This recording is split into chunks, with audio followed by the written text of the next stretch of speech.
రోజా కన్నా కూడా మహాసాధ్వి, గొప్ప వ్యక్తి, సానుభూతి పరురాలు లక్ష్మీ పార్వతి. అక్కడ పదవి పోయింది కదా అని చెప్పేసి ఈరోజు జగన్మోహన్ రెడ్డిని పట్టుకొని నా కొడుకు అంటుంది. నేను ఒకటే చెప్తున్నాను లక్ష్మీ పార్వతికి, ఇద్దరు కలిసి కూర్చోండి, కొడుకు దిద్దిన కాపురం సినిమా చేసుకోండి. కొడుకు జగన్మోహన్ రెడ్డి, అమ్మెవరు లక్ష్మీ పార్వతి. నీకు నిజంగా లక్ష్మీ పార్వతిని ఒక మాట మాట్లాడుతున్నా, నీకు సిగ్గుంటే, కొంచెమైనా బుద్ధి ఉంటే, నీకు ఎన్టీ రామారావు గారి మీద ప్రేమ ఉంటే, నీలో నిజాయితీ ఉంటే, నువ్వు నిజంగా ఆడదానివి అయితే, జగన్మోహన్ రెడ్డి తన తండ్రి పేరు పెడుతుంటే నీ భర్త పేరుని తీసేస్తుంటే నువ్వేం చేస్తున్నావు? ఏం చేస్తున్నావు?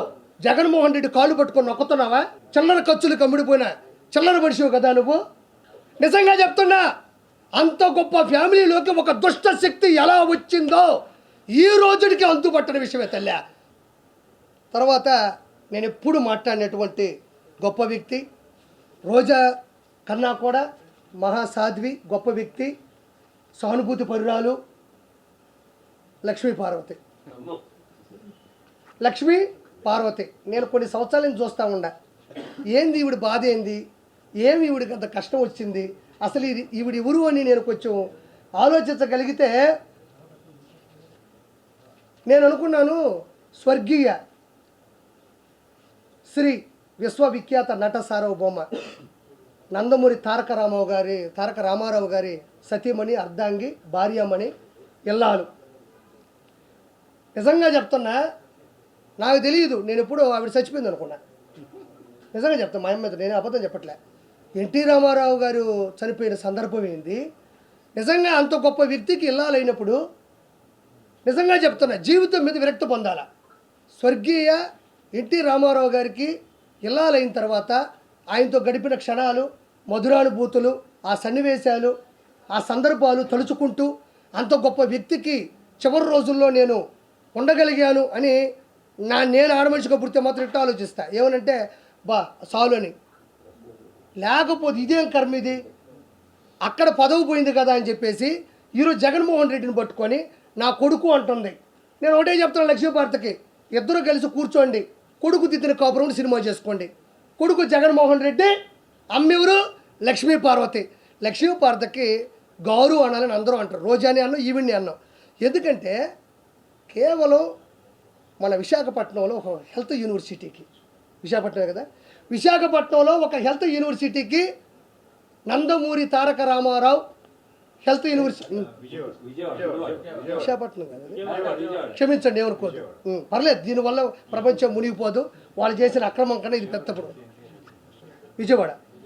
విజయవాడ హెల్త్ యూనివర్సిటీలో నందమూరి తారక రామారావు గారు ఎన్టీఆర్ హెల్త్ యూనివర్సిటీ అని పెడితే జగన్మోహన్ రెడ్డి వాళ్ళ నాయన పేరు పెట్టాడు, YS Rajasekhar Reddy health university అని.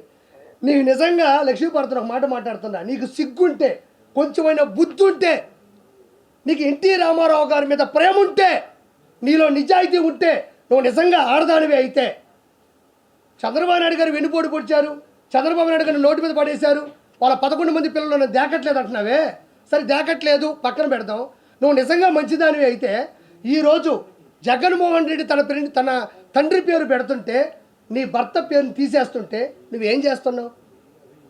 ఏం చేస్తున్నావు? జగన్మోహన్ రెడ్డి కాళ్ళు పట్టుకొని నొక్కుతున్నావా?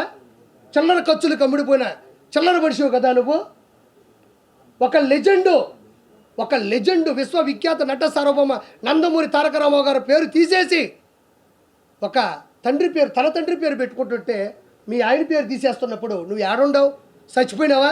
నువ్వు కూడా రోజాలాగా తాగి పడుకున్నావా, నిద్రపోయినావా? ఇవంటది అన్ని టెస్టులు చేస్తారు, టెస్టులు చేసిన తర్వాత లడ్డూలోకి నెయ్యి ఎట్టొస్తుంది అనింది. ఏమనింది? అన్ని టెస్టులు చేస్తారు, బండి ఇక్కడికి వస్తుంది, అన్ని టెస్టులు చేస్తారు, ఎట్టొస్తుంది లడ్డూలోకి నెయ్యి అనింది. చిన్న ఉదాహరణ చెప్తా. విశ్వవిఖ్యాత నట సార్వభౌమ 243 చిత్రాల్లో నటించినటువంటి కథానాయకుడు, తెలుగుడి ఆత్మగౌరవాన్ని ప్రపంచానికి చాటి చెప్పిన వ్యక్తి, 9 నెలల్లో పార్టీ పెట్టి పార్టీని గెలిపించినటువంటి శక్తి, మన్ని మార్బలం, బలం బలగం, అద్భుతం అద్వితీయం అయినటువంటి కుటుంబం కలిగిన శ్రీ ఎన్టీఆర్ గారి లైఫ్లోకి నువ్వు ఎలా వచ్చావో అక్రమంగా లడ్డూలో కూడా నెయ్యి అలానే వచ్చింది. నిజంగా చెప్తున్నా, అంత గొప్ప ఫ్యామిలీలోకి ఒక దుష్ట శక్తి ఎలా వచ్చిందో ఈ రోజుడికి అంతుపట్టని విషయమే తల్లి. ఆ మహానుభావుడికి జీవితంలో మచ్చే లేదు. ప్రపంచంలో అతను చూసి నటించే వాళ్ళు ఉన్నారు. శ్రీరామచంద్రుడు అంటే ఆయన ఫోటో పెట్టుకున్న వాళ్ళు ఉన్నారు. కర్ణుడు అంటే ఆయన ఫోటో పెట్టుకున్న వాళ్ళు ఉన్నారు. చంద్రుడు అంటే ఆయన ఫోటో పెట్టుకునే పరిస్థితులు వచ్చినాయి. శ్రీకృష్ణుడు అంటే ఆయన ఫోటో పెట్టుకునే పరిస్థితులు ఉండి అంత గొప్ప కుటుంబాన్ని సృష్టించిన వ్యక్తి జీవితంలోకి నువ్వెలా అయితే అక్రమంగా దుష్టశక్తిలో వచ్చావో అదే అద్భుతమైన ఎన్టీ రామారావు గారు లాంటి లడ్డులోకి నీలాంటి దుష్టశక్తి జంతువు కొవ్వు వచ్చింది. ఇంకెంతకన్నా నేను చెప్పలేను. అంతంత కుటుంబం ఏంది, అది ఎంత పెద్ద కుటుంబం. నువ్వే ఆనించి దాపురించినావు. అరుంధతి సినిమాలో పశుపతి వచ్చి వచ్చినావే. గద్వాల కోటలోకి పశుపతి వస్తాడు చూడు, పశుపతి.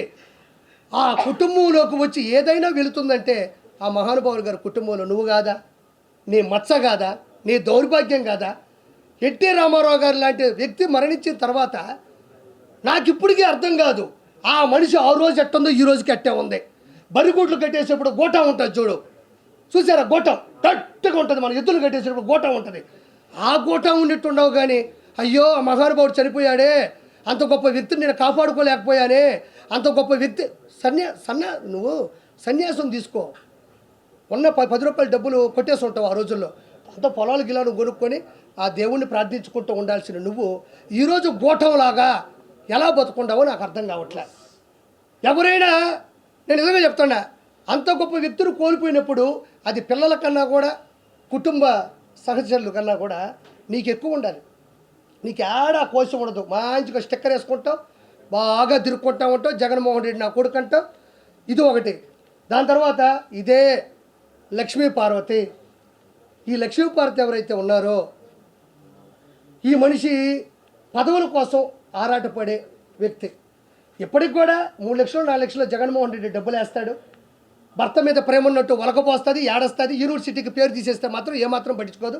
జగన్మోహన్ రెడ్డి కొడుకు చెప్పు. నేను చెప్తున్నా, నువ్వు చేసే పనులకి, నువ్వు చేసే చేష్టాలకి, నువ్వు క్రియేట్ చేసిన పరిస్థితులకి, నీలో ఉన్న అవినీతికి, నీలో ఉన్న నంగనాచి తత్వానికి